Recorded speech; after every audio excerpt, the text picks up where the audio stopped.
Manchester United might find it very difficult to sign Elliott Ederson from Nottingham Forest this January transfer window. But guys, the question you should really be asking is that, does this Manchester United executive, do they really want to sign Elliott Ederson?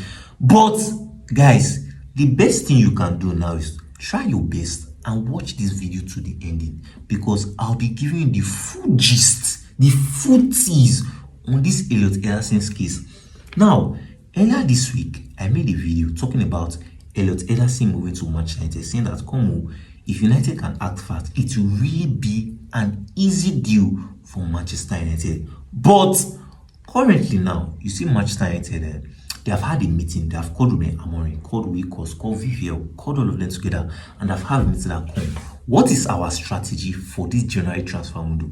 And now Amorim has made it clear that currently, you see the squad I have, some of them might not want to stay. And Amorim has also told them that the way this thing is going, maybe people are watching these games, you know that currently we need a midfielder. They say yes, we know. They have acknowledged that they really need a midfielder. Now, one of the names that popped up in those meetings are Elliott Ederson, and United are looking to get Elliott Ederson. But what you should now be asking is that, in as much as you are interested in getting Elliott Ederson, will Elliott Ederson want to come to Manchester United this January?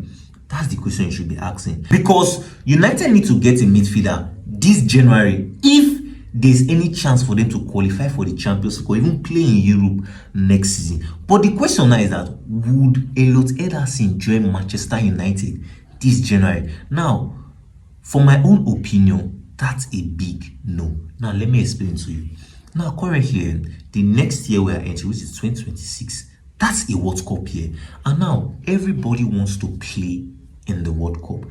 And if you see Elliott Ederson currently, you see that the England boss Thomas Tuchel has called him to the England national team, which means that he's seen that, it's like I have a chance to play in this World Cup. And the way it's going, if this guy joins Manchester United January, bro, this guy's game time might reduce.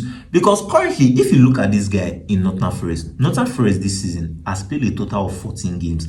And this guy has played 13 out of those 14. But forget all these things I just said just now. Would Forest boss even want to sell this guy to Manchester United this January? And some people like, United should wait, United should just relax, these guys will go to relegation, because currently they're in relegation battle, which means that there's a tendency that they might go to relegation by the ending of this season. So some people like, United should leave them ending of season. When they go to relegation, we'll get the guy for about 50 to 60 million. Guy, you see this Nottingham Forest boss, this guy is willing to take the risk. Now, let me explain to you. Now, this guy has calculated it and be like, if Elliott Ederson stays in Nottingham Forest, plays the whole of the season without getting injured, plays extremely well, he gets called up for the World Cup, play a huge part in England's success, wow, I can actually cash out about 130 million on this guy's head. This guy's calculated that it's like, I'll just wait till summer, unless United is ready to pay 100 million for him this January. But there's also another problem. Continue going on with this video. If you have stayed up to this point, please hit the like button. If you haven't subscribed, subscribe. Currently, in the Manchester United side, you see there are some disagreements on Elliott Ederson's price tag. Now, you see Manchester United head of recruitment, Christopher Vivel is not in the motion of signing Elliott Ederson, and here's why. The main reason why he's not in that motion is that he's looking at that combo. How are we going to pay 100 million for one player where we can easily just go to Bundesliga and get like 3 midfielders?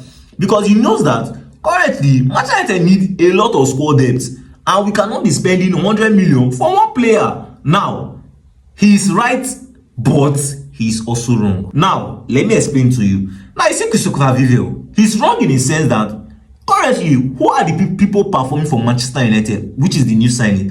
They are the people that we brought from the Premier League.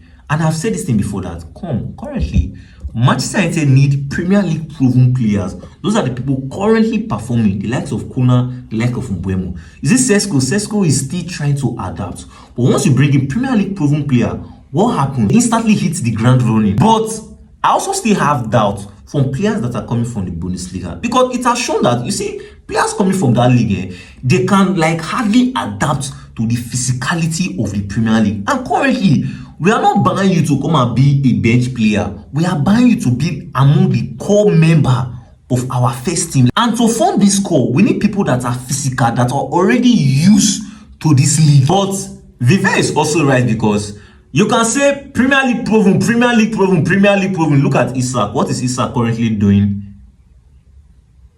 in Liverpool? Because how much did they buy Isak? 100 and something million, right? Because honestly, I'm not of the opinion that United should spend 100 million on this guy. Because signing a player for 100 million to United, see, that's the beginning of failure for that player. Only that price tag alone will weigh you down. Because he has that mentality to cope with the pressure of playing in Manchester United, and also with that huge price tag. If you've not still subscribed, kindly hit on the subscribe option. It's going to be on this part of your screen. Smash on the like button, give this video a thumbs up. Stay tuned for our next updates, and you're watching Everything Football.